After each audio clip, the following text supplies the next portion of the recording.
messieurs, bienvenue au téléjournal Mauricie, Centre du Québec.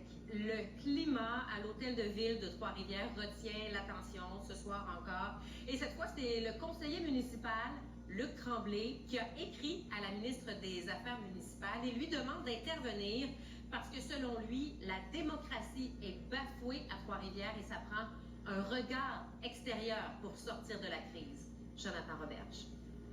Je suis conseiller municipal depuis 8 ans et jamais dans les moments les plus difficiles, je n'ai constaté une administration qui a une attitude aussi cavalière envers nos citoyens.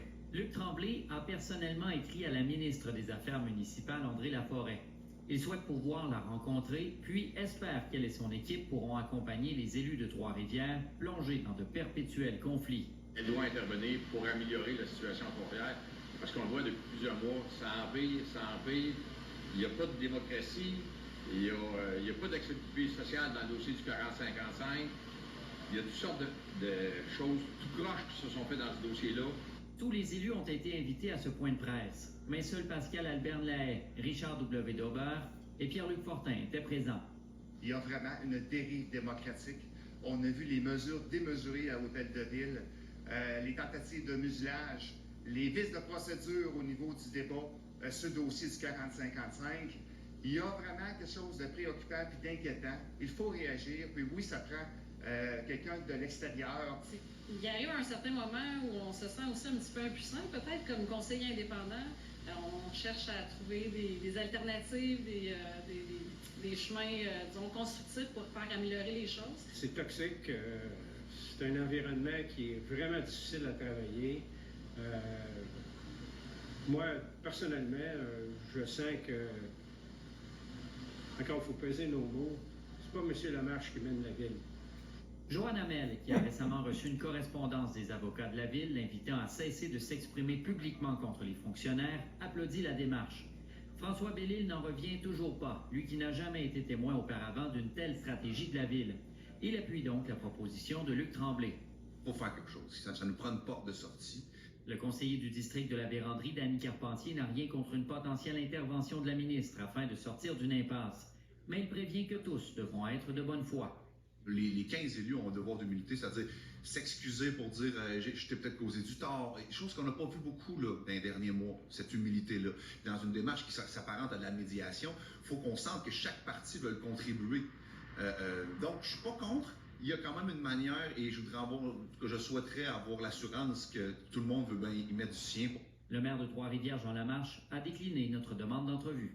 Ici Jonathan Roberge, Radio-Canada, Trois-Rivières. Et ce qui se passe à l'hôtel de ville de Trois-Rivières, évidemment, ça intéresse les gens de Trois-Rivières, les gens de la région, mais ailleurs au Québec aussi, on suit ce qui se passe. La Ligue des droits et libertés suit notamment la situation à Trois-Rivières. Laurence Guénette est porte-parole, on lui parle en direct. Bonsoir, Madame Guénette. Bonsoir. À quel point la situation à Trois-Rivières vous préoccupe-t-elle?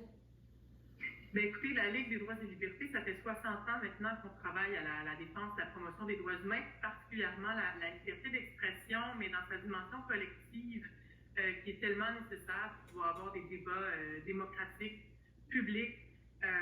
Et donc, ça nous interpelle en ce moment la situation à Trois-Rivières parce que on est peut-être devant un cas d'école, là, mais où les gens, c'est-à-dire que sûrement ça s'est passé à d'autres moments, mais que là, les citoyens et citoyennes ont décidé de ne pas laisser passer ce que certains qualifient probablement à raison de dérives antidémocratiques.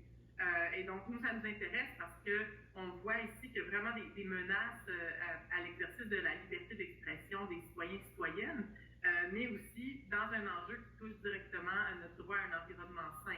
Donc, la possibilité de participer à la prise de décision, d'obtenir l'information de façon transparente, de s'exprimer et potentiellement d'arriver à protéger l'environnement en mettant de côté un projet qui ne convient pas.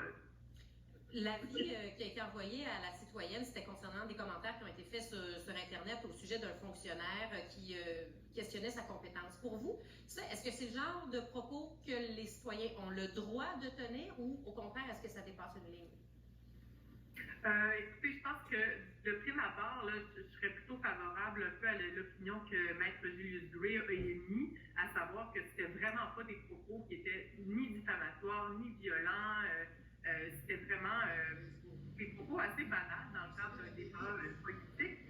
Et puis, moi, je suis allée lire, en fait, on s'est intéressé justement à cette politique qui s'appelle Politique sur la prévention de la violence dans les interactions avec le personnel de la ville de Trois-Rivières. Et si vous allez lire les articles de cette politique-là, vous vous rendez compte que la définition de ce qui peut faire l'objet d'un avertissement, comme a reçu Mme Joanne Hamel, ou de ce qui peut faire l'objet d'une mise en demeure, puis ensuite d'une contravention, c'est une définition extrêmement large. Donc, ça ouvre directement la porte à des dérives et à ce que des élus qui n'ont pas envie d'entendre l'objection de certains citoyens, des contestations dans le cadre de certains projets, peuvent se saisir de cette politique de façon très vaste pour faire taire des gens.